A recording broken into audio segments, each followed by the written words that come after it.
மழைக்காடுகளை நான் பெரிதும் நேசிக்கிறேன். ஒவ்வொரு முறை நான் மழைக்காட்டுக்குள் நுழையும் பொழுதும் ஏதோ ஒன்று புதிதாக பார்க்கவும் தெரிந்து கொள்ளவும் கற்றுக்கொள்ளவும் முடிகின்றது. அத்தகைய காட்டிற்குள் பயணிப்பது நம் உணர்வுகளை தூண்டும் விதமாக அமைகின்றது. என்னை வியப்பூட்டுவது அதன் அசாதாரண அம்சங்கள்தான். ஒவ்வொரு மிருகங்களும் செடி கொடிகளும் ஒன்றோடு ஒன்று இணைக்கப்பட்டுள்ளன. அந்த முழு காடும் மிகவும் நுட்பமாக வாழ்க்கை வலையாக பிணைக்கப்பட்டுள்ளது. அத்தகைய அற்புதமான அடர்ந்த காடுகளில் பணிபுரிவதற்கான வாய்ப்பை நான் என் அதிர்ஷ்டமாக பார்க்கிறேன். ஆனால் அத்தகைய காடுகள் மிகவும் அரிதாகிவிட்டன. பரிணமிக்க பல கோடி ஆண்டுகள் ஆகும். ஆனால் அவற்றை மிகவும் சுலபமாக அழித்து விடுகிறோம். பெரும்பான்மையான வனப்பகுதிகளை நம் வாழ்நாட்களில் நாம் இழந்துவிட்டோம். ஸ்ரீதரும் நானும் வனப்பகுதியில ரொம்ப நாளா வாழ்ந்தவங்க. எங்களால இந்த அழிவை நின்று வேடிக்கை பார்க்க முடியல. இந்த ஆய்வெல்லாம் அடிக்கடி மாறிட்டே இருக்கும். இத்தகைய சூழலை மாற்ற சிறு உதவியேனும் செய்ய தோன்றியது. அதற்காக நாங்கள் ஆரம்பித்தது ஒரு சிறு முன்முயற்சிதான். ஆனால் அது எங்களை காடுகளை வளர்த்தெடுக்கும் வாய்ப்பினை கண்டுணர வழிவகுத்துள்ளது. நாங்கள் பல ஆண்டுகளுக்கு முன்பு நட்டு வைத்த கன்றுகள் இன்று பிரம்மாண்ட மரங்களாக வளர்ந்துள்ளன. இந்த அடர்ந்த காடு வளர உதவிய நாங்கள் அவற்றுக்கு மத்தியில் நடப்போம் என்று கற்பனை கூட செய்து பார்த்ததில்லை. இந்த பயணம் வார்த்தைகளுக்கு அப்பாற்பட்ட நிறைவு. நாங்கள் சற்றும் எதிர்பாராத, திட்டமிடப்படாத ஒரு பயணம்.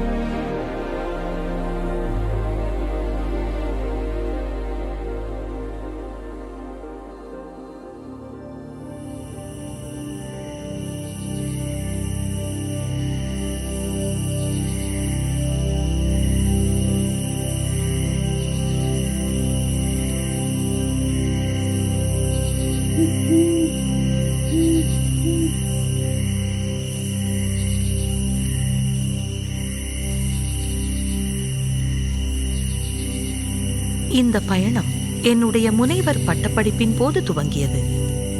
நாங்கள் களக்காட்டில் இருக்கும் சில மழைக்காடுகளில் பணிபுரிந்து கொண்டிருந்தோம். நான் மிகவும் ரகசியமாக செயல்படும் மரங்களில் வாழும் இரவு நேர பாலூட்டிகளான புனுகு பூனைகளை பற்றி கற்றுக்கொண்டிருந்தேன். புனுகு பூனைகள் விதைகளை பரப்புவதில் மிக முக்கிய பங்கு வகிக்கின்றன. மழைக்காடுகளின் சுற்றுச்சூழல் அமைப்பில் அவற்றின் பங்கினை புரிந்து கொள்ள முயற்சித்தேன். புனுகு பூனைகள் பழங்களை தின்றுவிட்டு செரிக்காத பல விதைகளை மரக்கட்டைகளிலோ பாரிகளிலோ கழிவுகளாக வெளியேற்றிவிடும். விதைகளை வளரச் செய்யும் பரிசோதனைக்காக அந்த கழிவுகளை சேகரிக்கும் வேலையை நான் செய்ய வேண்டியிருந்தது. புனுகு பூனைகளால் பரப்பப்பட்ட பின் அந்த விதைகள் நன்றாக வளர்ச்சி அடைந்தனவா என்பதை புரிந்து கொள்ள முயற்சித்தோம். இவை அனைத்தையும் நான் செய்து கொண்டிருந்த போது மலைக்காடுகளில் இருக்கும் செடிகளை நாற்று பண்ணைகளில் வளர்ப்பது சாத்தியமற்றது என்று அனைவரும் எண்ணினர்.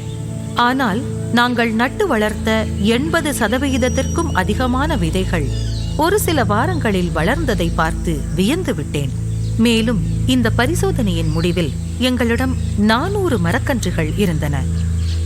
ஆனால் ஆனைமலையை நோக்கிய பயணம் எங்கள் படிப்பின் அடுத்த கட்டமாக அமைந்தது.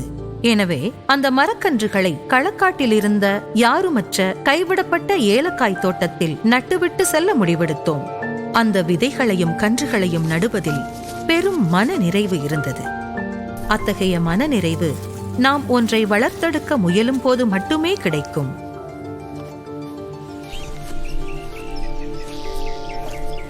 நாங்கள் களக்காட்டில் கழித்த வருடங்கள் எங்கள் வாழ்வின் மிகவும் சிறந்த நாட்கள்.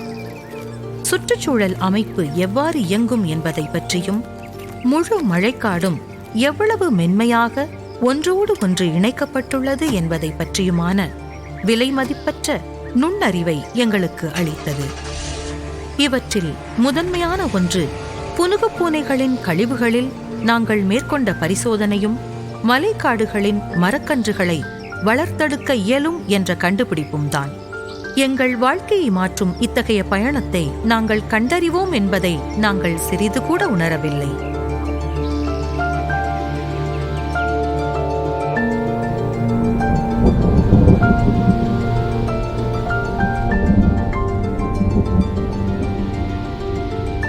ஆனைமலை ஓர் அற்புதமான இடம். வனவிலங்குகள் நிறைந்த அழகிய காடுகள் கொண்ட இடம். ஆனால் நாங்கள் இங்கு வந்ததற்கு வேறு காரணம் இருக்கின்றது. நான் பார்த்ததில் மிகவும் தனித்துவமான நிலப்பரப்பு வால்பாறை பீடபூமி. தேயிலை மற்றும் காப்பித் தோட்டங்கள் கலந்திருந்தாலும் அவற்றில் ஆங்காங்கே நடுவில் மழைக்காடுகளும் இருக்கின்றன. இந்த இடத்திற்கு ஒரு வரலாறு இருக்கின்றது. 100 ஆண்டுகளுக்கு முன்பு இந்த நிலப்பரப்பு முழுவதும் மழைக்காடுகளாக இருந்தன. ஆனால் இன்று தேயிலை பெருங்கடலுக்குள் மிதக்கும் தீவுகளாக மழைக்காடுகள் இருக்கின்றன. இந்த துண்டு துண்டுகளாக இருக்கும் மழைக்காடுகளில் விலங்குகள் எவ்வாறு உயிர் வாழ்கின்றன என்பதை புரிந்து கொள்ள நாங்கள் முனைவர் பட்ட ஆராய்ச்சியில் முயற்சித்தோம். வெளியிலிருந்து பார்க்கும்போது இந்த காடுகள் நல்ல நிலையில் தோன்றினாலும் உள்ளே அந்த துண்டு காடுகள் மோசமான நிலையில் இருந்தன. அவற்றில் பல காடுகளின் மேற்பகுதிகள் அடர்த்தியற்று அதன் அடிப்பகுதிகள் களைகளால் சூழப்பட்டிருந்தன. இவை வனவிலங்குகள் வாழத் தகுதியற்ற தரமற்ற வாழ்விடமாக இருக்கின்றன. வால்பாறையில் பணி செய்வது மிகவும் உற்சாகமாக இருந்தது. இங்கு ஒரு நாள் கூட வனவிலங்குகளை எதிர்கொள்ளாமல் கடந்ததில்லை. இந்த விலங்குகள் தேயிலை தோட்டங்களை தழுவி வாழக் கற்றுக்கொண்டது அற்புதமான ஒன்று. பல உயிரினங்கள் காடுகளுக்கு வெளியே வாழ்கின்றன. காரணம், அவற்றின் வாழ்விடங்கள் துண்டுகளாகி அழிந்து போயின. காடுகளுக்கு வெளியே மனிதர்களின் வாழ்விடங்களுக்கு அருகில் வனவிலங்குகள் வாழத் தொடங்கியதிலிருந்து மனிதர்களுக்கும் வனவிலங்குகளுக்கும் மோதல் வரத் தொடங்கியது.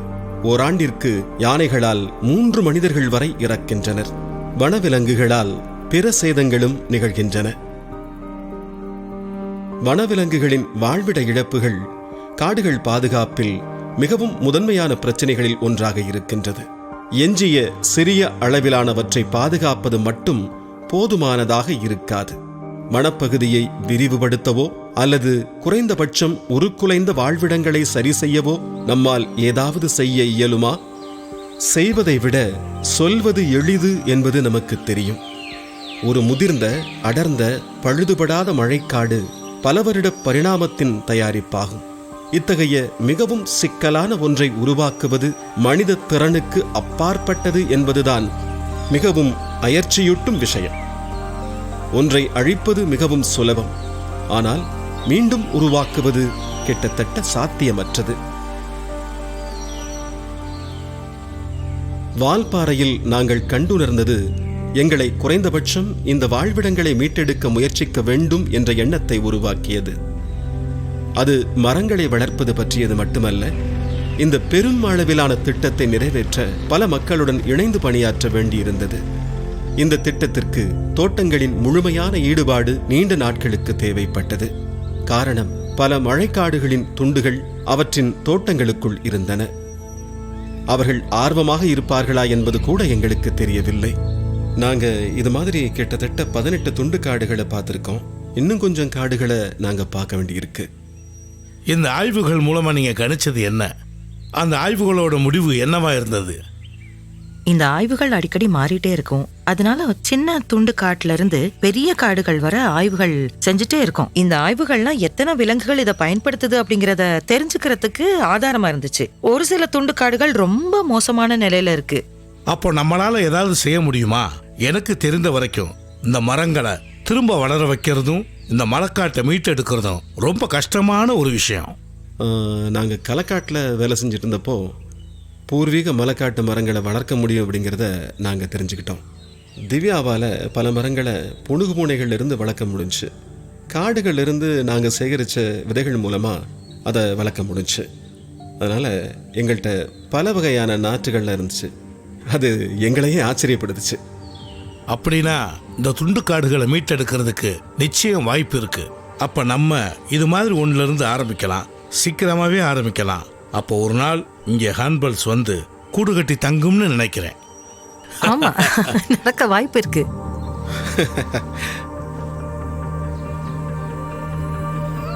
எங்களைப் போன்றே வெங்கியும் அந்த துண்டு காடுகளை மீட்டெடுக்க ஆர்வம் காட்டியது எங்களுக்கு மிகவும் மகிழ்ச்சியாக இருந்தது. கூட்டு கூட்டாக வேலை செய்ய தயாராக இருந்த மற்றவர்களும் எங்களை அவர்களுடைய நிலங்களில் பணி செய்ய அனுமதிப்பதில் மிகவும் நேர்மையாக இருந்தனர். இத்தகைய ஆதரவு மழைக்காடுகளை மீட்டெடுப்பதற்கு மிகவும் முக்கியமான ஒன்றாகும். எங்கள் முனைவர் பட்டப்படிப்பை முடித்த பின்பு மழைக்காட்டை மீட்டெடுக்கும் பணியை துவங்க வால்பாறைக்கு திரும்பி சென்றோம். இந்த மீட்டெடுப்பு பணிக்காக முதலாவதாக கொடுக்கப்பட்ட நிலப்பகுதி அங்கிருந்த மலை தோட்ட பகுதியில் இருந்து கொடுக்கப்பட்டது. அது ஒரு திறந்த வெளிப்பகுதி. எங்களுக்கு மழைக்காட்டின் விதைகளிலிருந்து எவ்வாறு மரக்கன்றுகளை வளர்க்க வேண்டும் என்பது மட்டும்தான் தெரியும். ஒரு திறந்தவெளி நிலப்பகுதியில் எவ்வாறு மழைக்காடுகளை வளர்க்க வேண்டும் என்பதற்கான எந்த யோசனையும் எங்களிடம் இல்லை. அதை கற்றுக்கொள்வதற்கு நாங்கள் ஒரே ஒரு இடத்திற்கு மட்டும்தான் செல்ல முடியும். அது முழுமையான ஒரு மழைக்காடு. இத்தகைய காடுகளில் பணிபுரிவது அற்புதமாக இருந்தது. களக்காட்டு நினைவுகளை மீண்டும் கொணர்ந்தது. ஆனால் நாங்கள் செய்ய முயற்சிப்பது எங்களுடைய முனைவர் பட்டப்படிப்பிலிருந்து முற்றிலும் மாறுபட்ட ஒன்று. ஒரு காட்டின் ஒவ்வொரு சிறிய விவரங்களையும் அளவீடு செய்து பதிவிட்டு காட்டின் அமைப்பை மறுகட்டமைப்பு செய்ய வேண்டி இருந்தது. அந்நேரத்தில் மழைக்காடுகளை மீட்டெடுக்கும் பணிக்கான குழுவையும் உருவாக்க துவங்கினோம். மழைக்காடுகளை போன்ற ஒரு நுணுக்கமான சுற்றுச்சூழல் அமைப்பை மீட்டெடுத்து மீண்டும் உருவாக்க பல மக்களின் முயற்சி தேவை என்பது தெளிவாயிற்று. மழைக்காடுகளின் மிக முக்கியமான அம்சம் அதன் விதானம்தான் என்பதை முதலில் உணர்ந்தோம். நன்கு அடர்த்தியான விதானம் காடுகளை பாதுகாக்கும் கேடயமாக விளங்குகிறது. அது எவ்வாறாக அமைந்திருக்கிறது என்றால், மிகவும் குறைந்த சூரிய ஒளி மட்டுமே நேரடியாக தரையை வந்து அடைய முடியும். அத்தகைய விதானம் சமநிலையான தட்பவெப்ப நிலையை தக்க வைத்து காட்டின் பிற பகுதிகளை வளரவும் உருவாகவும் உதவுகின்றது. மழைக்காடுகள் அதன் கட்டமைப்பில் பல அடுக்குகளை கொண்டுள்ளது. காட்டின் நிலப்பரப்பு ஈரப்பதமாகவும் இலை தழைகளாலும் மூடப்பட்டிருக்கும். இத்தகைய நிலையில்தான் மழைக்காடுகளின் விதைகள் வளரும். காட்டின் தளத்திற்கு மேல் உள்ள புதர் அடுக்கு காட்டின் நடுப்பகுதியை உருவாக்குகிறது. இந்த மரத்தாவரங்களால் ஆன பகுதி காட்டின் தளத்திற்கு அருகில் வாழும் மிருகங்களுக்கு இடமளிக்கிறது. இவை அனைத்தையும் மறைக்கும் விதமாக இதற்கு மேல் பகுதியான விதானம் அமைந்துள்ளது. இதற்கென்று தனித்துவமான விலங்குகளும் தாவரங்களும் இருக்கின்றன. மழைக்காடுகளின் பன்முகத்தன்மை இந்த அடுக்கை சார்ந்து உள்ளது. இத்தகைய பல அடுக்கு கட்டமைப்பு பாதிக்கப்பட்டால் அதன் பன்முகத்தன்மையும் பாதிக்கப்படும். புதர்களும் மரங்களும் இந்த துண்டு காடுகளுக்குள் வளர்ந்தாலும் ஒரு மழைக்காட்டின் மிக நுட்பமான கட்டமைப்பு மற்றும் பன்முகத்தன்மையை கொண்டிருக்கவில்லை என்பதை ஒரு கள ஆய்வு தெரிவிக்கின்றது. பல வகையான சிறப்பு மலைக்காட்டு இனங்கள் இந்த துண்டு காடுகளில் குறைந்து வருவதை கண்டோம். அவற்றிற்கு பதிலாக பொதுவான விலங்குகளும் தாவரங்களும் உருவாகின. 2 சிவப்பு மீச சின்னா. சரி, இது திறந்த வழி காட்டோட இனம்தான். இது திறந்த வழி காடுகள்ல வளர உயிரினங்கள்ல வருது. சிறப்பு மலைக்காட்டு இனங்களின் அழிவால் அந்த துண்டு காடுகளின் தன்மை மாறும். அதற்கு பின்பு அது நன்றாக செயல்படும் மழைக்காடாக இருக்காது. அந்த துண்டு காடு அழிவின் பாதையை நோக்கி நகர்கின்றது. நன்கு அடர்ந்த விதானம் ஒரு மழைக்காட்டின் மிக முக்கியமான அம்சமாக விளங்குகின்றது. அத்தகைய விதானத்தை உருவாக்குவதே இந்த மழைக்காட்டை மீட்டெடுக்கும் முயற்சியில் முதன்மையான இலக்காக அமைந்துள்ளது.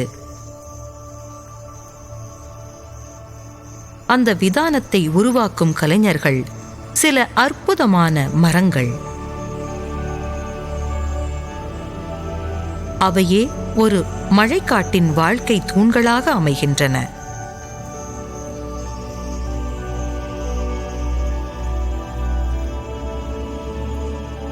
அம்மரங்கள் இந்த மீட்டெடுப்பு பயணத்தை முன்னெடுத்துச் செல்ல உந்துதலாக இருந்தன.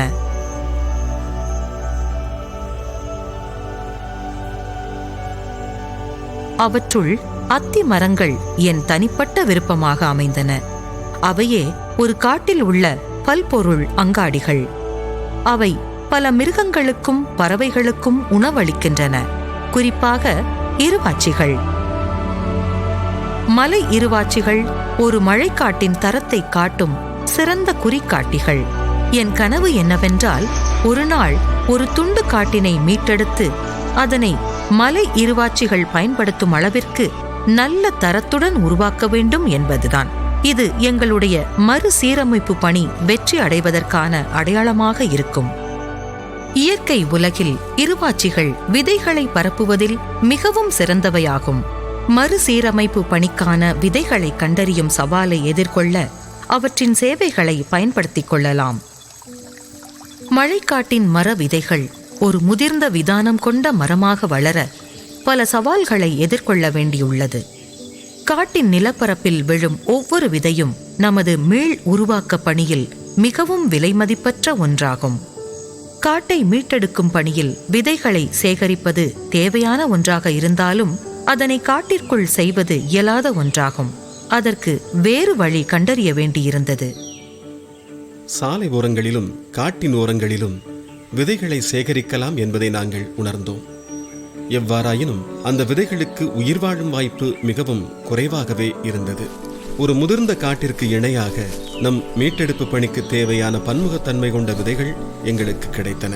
ஆனால் அவற்றை காட்டிற்குள் இருந்து சேகரிக்க வேண்டியதில்லை. காடுகளை மீட்டெடுக்கும் பணிக்கு தேவையான விதைகள் இருந்தாலும் அவற்றை நேரடியாக மறுசீரமைப்பு நிலப்பகுதிகளில் விதைக்க முடியவில்லை. பெரும்பான்மையானவை திறந்த வெளிகளில் வளரும் தன்மையற்றதாக இருந்தன. எனவே விதைகளில் இருந்து நாற்றுகளை உருவாக்க எங்கள் பயணத்தின் துவக்கமாக இருந்த இடத்திற்கு மீண்டும் செல்ல வேண்டியிருந்தது. இந்த மீட்டெடுப்பு பணிக்கான பயணத்தில் எங்களை முன்னெடுத்துச் சென்ற ஒரு சிறிய கண்டுபிடிப்பு மழைக்காட்டு மரக்கன்றுகளை வளர்ப்பது. அந்த பயணத்தில் தற்பொழுது மிகப்பெரிய அளவிலான விதைகளை மரக்கன்றுகளாக வளர்த்தெடுக்க முயல்கிறோம். பெருந்தோட்ட மக்களின் ஆதரவை பெற்றது எங்களது அதிர்ஷ்டம்.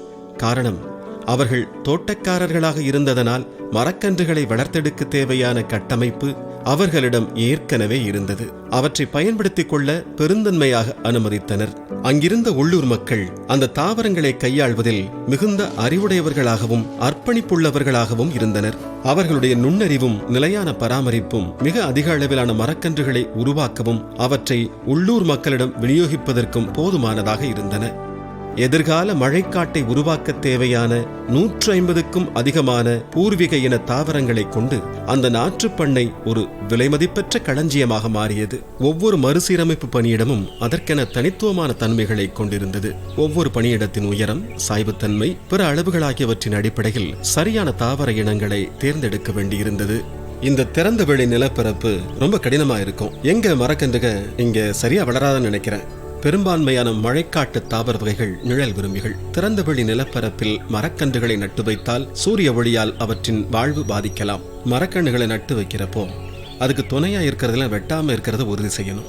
ஆரம்ப காலத்தில் அவற்றை பாதுகாக்க வேகமாக வளரும் பூர்வீக தாவர இனங்களை வளரச் செய்வதன் மூலம் அவற்றிற்கு ஒரு மறைவான சூழ்நிலையை உருவாக்கலாம். அவை திறந்தவெளி நிலப்பரப்பை தழுவி வளர்வதில் முன்னோடிகள்.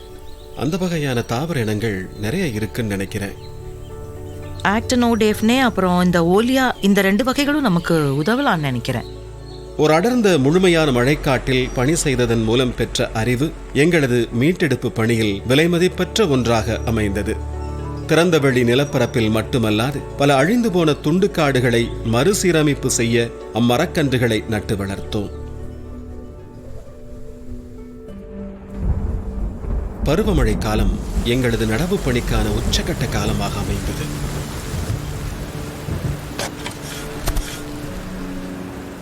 பல வருடங்களாக வால்பாறை பீடபூமியில் அமைந்துள்ள பல நிலப்பரப்புகளை மறுசீரமைப்பு செய்தோம். முதல் சில ஆண்டுகள் மிகவும் சவாலாக அமைந்தன. எதிர்பாராத பல வகைகளில் இழப்புகளை சந்தித்தோம். ஆனால் அத்தகைய கடினமான நேரங்களில் இருந்து கற்றுக்கொள்வதற்கு அதிக விஷயங்கள் இருந்தன. 17 வெவ்வேறு நிலப்பரப்புகளை 20 ஆண்டுகளுக்கு மேலாக மறுசீரமைப்பு செய்தோம். 1,00,000க்கும் மேலான மரக்கன்றுகளை நட்டு வளர்த்ததில் கிட்டத்தட்ட 60,000 மரக்கன்றுகள் இளம் மரங்களாக தற்போது வளர்ந்துள்ளன. தற்போது வரை கிட்டத்தட்ட 70 ஹெக்டேர் அளவிலான துண்டு மழைக்காடுகளை மறுசீரமைப்பு செய்துள்ளோம். அவற்றில் நிகழ்ந்த மாற்றங்கள் அற்புதமாக இருந்தன.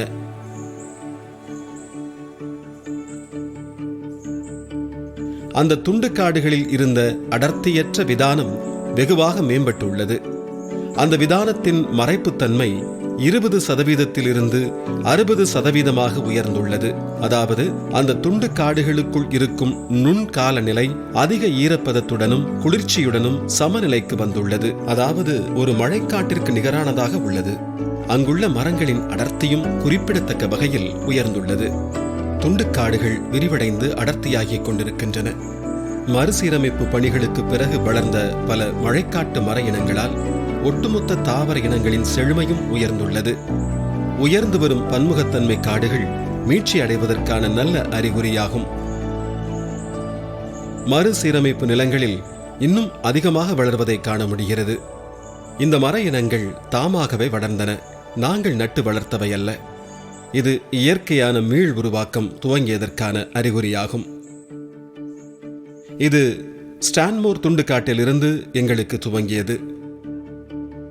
அன்று திறந்தவெளி நிலமாக இருந்தது, இன்று இளம் காடாக மாறியுள்ளது. நாங்கள் மீட்பு பணி மேற்கொண்ட அனைத்து துண்டுக்காடுகளிலும் மரங்கள் வளர வளர மழைக்காட்டு விலங்குகள் மீண்டும் வரத் தொடங்கின. அதிகமான இலைத்தழைகளால் பூச்சிகள் வரத் தொடங்கின. பூச்சிகளை உண்ண பல விலங்குகள் அவற்றை தொடர்ந்தன. மரக்கன்றுகள் வளரவும் கருமந்தி மற்றும் காட்டு அணில்கள் போன்ற சிறிய மரவிலங்குகள் அதன் கிளைகளில் வரத் தொடங்கின. 15 ஆண்டுகள் கழித்து அந்த மரங்கள் பழங்கள் உருவாக்க தொடங்கிய பின்பு அவற்றை உண்ண சிங்கவால் குரங்குகள் வந்தன. காட்டிற்குள் நிழல் அதிகமானதோடு களைகள் அழிந்து காடுகள் மிகுந்த ஈரப்பதத்துடன் காணப்பட்டன. அதன் நீரோட்டங்களில் நீண்ட காலங்களுக்கு நீர் வற்றாமல் இருந்தது. இந்த பகுதிகளில் முன்பு கண்டிராத பல உயிரினங்கள் மீண்டும் வருவதை காண்பதற்கு மிகவும் மகிழ்ச்சியாக இருந்தது. இந்த மறுசீரமைப்புடன் தாவரங்களுக்கும் விலங்குகளுக்குமான தொடர்பு புத்துயிர் பெற்றதை காணும்போது இன்னும் மகிழ்ச்சியாக இருந்தது. விலங்குகள் பழங்களை உண்டுவிட்டு கீழே போட்ட விதைகள் முளைக்க ஆரம்பித்தன. மீள் உருவாக்கம் எதிர்கால காட்டின் அறிகுறியாகும். ஒரு மழைக்காடு அந்த மறுமலர்ச்சி பாதையில் பயணிக்கிறது.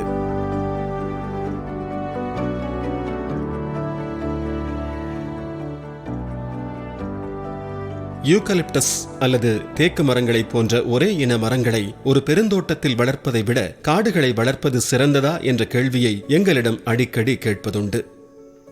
மரங்கள் என்றும் மரங்கள்தான். ஆனால் எங்களது பதில் எப்பொழுதும் ஒன்றே: ஒரே இன மரங்களை கொண்ட பெருந்தோட்டம் என்றும் காடாகாது. பல வகையான தாவர வகைகளை கொண்ட பன்முகத்தன்மையை இழப்பதோடு காடுகளின் அடையாளமான தாவரங்களுக்கும் விலங்குகளுக்குமான நுணுக்கமான இணைப்புகளும் அழிந்து விடுகின்றன. துரதிருஷ்டவசமாக மரங்களின் பரப்பளவு அதிகரித்துள்ளது என்று அறிவிக்கப்படுவது இத்தகைய பெருந்தோட்டங்களின் அதிகரிப்பை குறிக்கின்றன. இவை அச்சுறுத்தலுக்கு உள்ளான பல்லுயிர் பெருக்கத்தை ஆதரிக்கும் வாழ்விடமாக அமையாது.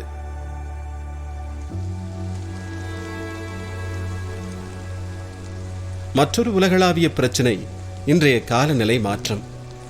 நமது வளிமண்டலத்தில் இருக்கும் கார்பன் டை ஆக்சைடு அளவுகளை உடனடியாக குறைக்க வேண்டும். காடுகளை வளர்ப்பது இதில் முக்கியமான பங்கை வகிக்கிறது. நாம் நட்டு வைத்த மழைக்காட்டு மரங்களும் மறுசீரமைப்பு செய்யப்பட்ட நிலப்பரப்புகளும் 5000 டன்களுக்கும் அதிகமான கார்பனை ஒதுக்கியுள்ளது. இந்த அளவு கார்பன் கிட்டத்தட்ட 7.8 மில்லியன் லிட்டர் அளவு பெட்ரோலை எரிக்கும் பொழுது வெளியேற்றப்படும் கார்பன் அளவுக்கு சமம். மறுசீரமைக்கப்படாத துண்டு காடுகள் மற்றும் யூகலிப்டஸ் பெருந்தோட்டங்களை விட அதிகமாக ஹெக்டேருக்கு 2 மடங்கு கார்பனை மீட்டெடுக்கப்பட்ட மழைக்காடுகள் சேமிக்கின்றன.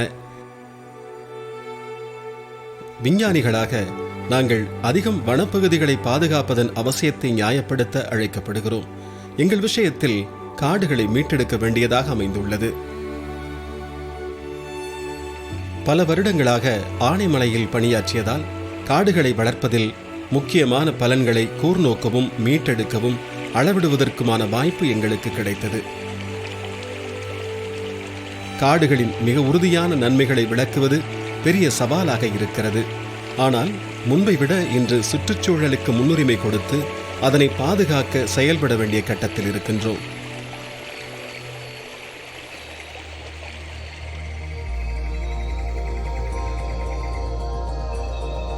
தேயிலை தோட்டங்களில் இருந்த எங்களைப் போன்ற எண்ணமுடைய மக்களின் ஆதரவால் எங்கள் மீட்டெடுக்கும் பணியில் பெரும் மாற்றத்தை ஏற்படுத்த முடிந்தது. இந்த மீட்டெடுப்பு பணியின் முடிவுகளை காண்பதற்கு பல வருடங்கள் ஆனாலும் இப்பணியில் உழைத்த அனைவரும் நம்பிக்கையின் அடிப்படையில் உழைத்தவர்களே. ஒவ்வொருவரும் அவரவர் விஷயங்களில் மகிழ்ச்சி அடைந்தார்கள் என்று நினைக்கின்றேன்.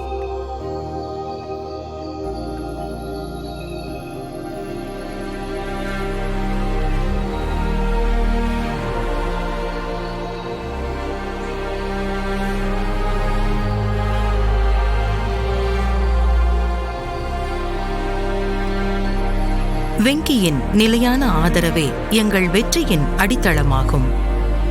தனது பெருந்தோட்டத்தின் மீட்டெடுக்கப்பட்ட தொண்டின் மரங்களில் மலபார் சாம்பல் இருவாச்சி கூடு கட்டுவதை பார்ப்பது தன் உழைப்பின் வெளிப்படையாக பார்க்கும் தருணமாக அமைந்தது. இவை மற்றவர்களுக்கு அழகிய காடுகள் பற்றியது மற்றும் அவர்களது உடைமைகளில் எனது வாழ்வு பற்றியது மட்டுமல்லாது அவர்களின் ஒன்றுபட்ட சமூக பொறுப்பின் நிறைவாகும். இந்த மறுசீரமைப்பு பணியில் தொடர்புடைய பெரும்பான்மையான மக்களுக்கு அவர்கள் மரங்களை வளர்த்தெடுத்ததும் மழைக்காடுகளுக்கு உயிரூட்டியதும் பெரும் நிறைவாக இருந்தது. எங்களை பொறுத்தவரை ஒவ்வொரு முறை எங்கள் மீட்டெடுப்பு தளங்களை காண வரும்பொழுது உணர்ச்சி பெருக்கினை உணர்கிறேன். அடையாளம் காண முடியாத அளவுக்கு அவை மாறிவிட்டன.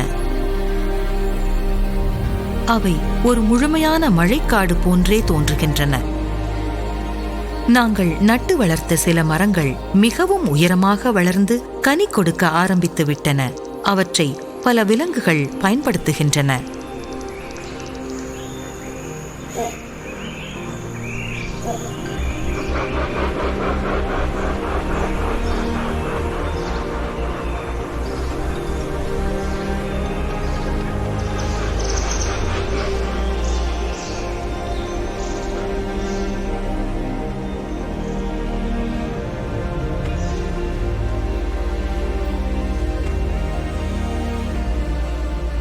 புனுகு பூனைகளின் கழிவுகளில் ஆராய்ச்சி பண்ணாமல் இருந்திருந்தால் நான் என்ன செய்து கொண்டிருந்திருப்பேன் என்பதை நினைத்து அடிக்கடி வியந்திருக்கின்றேன்.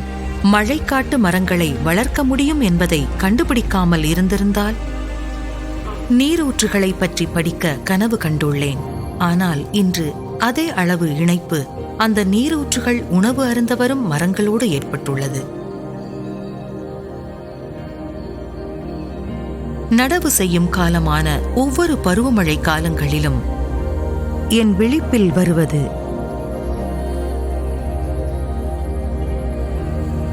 மரங்களின் கனவு.